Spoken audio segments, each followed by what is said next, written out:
Assalamualaikum warahmatullahi wabarakatuh. Selamat datang di channel Mutiara Kehidupan, channel yang menyajikan kisah-kisah menarik dan juga menginspirasi.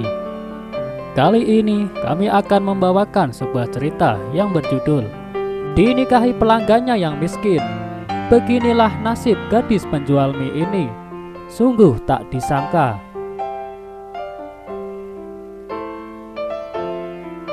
Jodoh itu datang dari Tuhan. Kamu dan dia gak akan pernah tahu kapan dan di mana akan dipertemukan. Perjalanan demi perjalanan pun harus kalian lalui, termasuk dalam urusan memantaskan diri. Nantinya pertemuan itu sendiri seperti surprise, yang segala sesuatunya terjadi tanpa diduga-duga. Bahkan jauh dari bayangan yang sudah kamu gambarkan sebelumnya. Salah satu hal tak terduga dari pertemuan yang paling banyak dibayangkan tak lain tempatnya. Kira-kira aku ketemu jodohku di mana ya? Apa mungkin di kampus, kantor, tempat makan, atau mungkin juga jalan? Berikut ini pengalaman seorang wanita penjual mie yang bertemu jodohnya. Ternyata jodohnya adalah pelanggannya sendiri. Berikut kisahnya.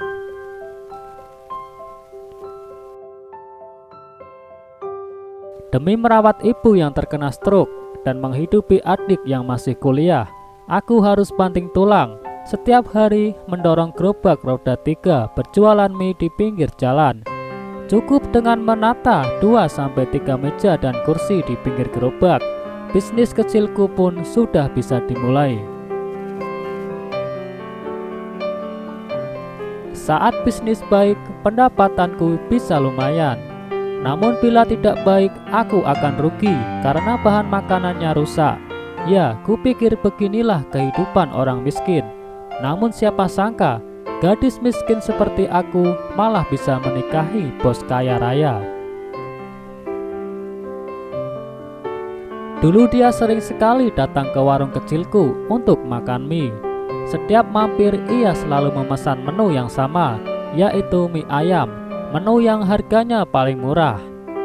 Terkadang ia akan mengajakku berbincang, kebanyakan menanyai pendapatan dan keadaan bisnisku sehari-hari. Ia memakai pakaian yang sangat sederhana. Ia juga selalu datang dengan jalan kaki. Jujur, aku tidak pernah menyangka ia adalah orang kaya.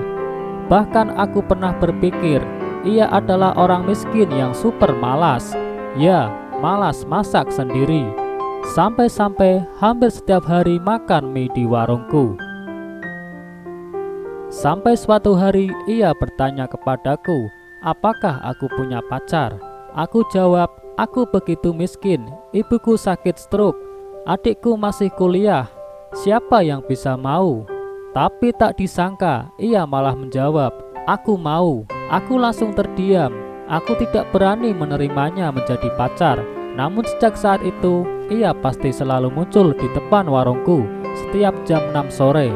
Ia membantuku dan mengajakku berbincang. Suatu kali ia lama sekali tidak muncul. Hatiku pun bisa merasa was-was.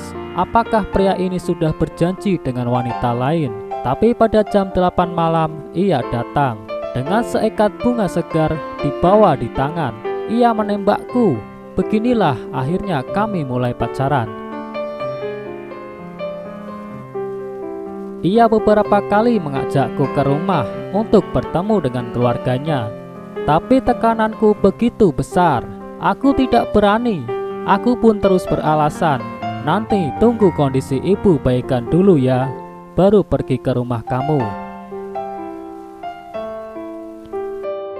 Tapi aku tidak bisa menghindar terlalu lama. Akhirnya aku pun sampai di depan rumahnya. Aku kaget bukan main. Aku tidak menyangka bahwa rumahnya adalah dunia yang lain. Ia sama sekali tidak pernah memberitahu aku tentang hal ini. Aku merasa tidak cocok dengannya. Aku tidak layak. Aku tidak punya muka untuk bertemu orang tuanya. Namun ia tetap teguh untuk meyakinkanku. Akhirnya aku pun masuk ke rumahnya. Dan tak disangka, orang tuanya menyambutku dengan sangat hangat. Saat itu aku baru sadar, ternyata dulu aku pernah bertemu dengan ayahnya. Ayahnya menderita penyakit pikun yang sangat parah. Terkadang ia bahkan tidak tahu apa yang ia lakukan.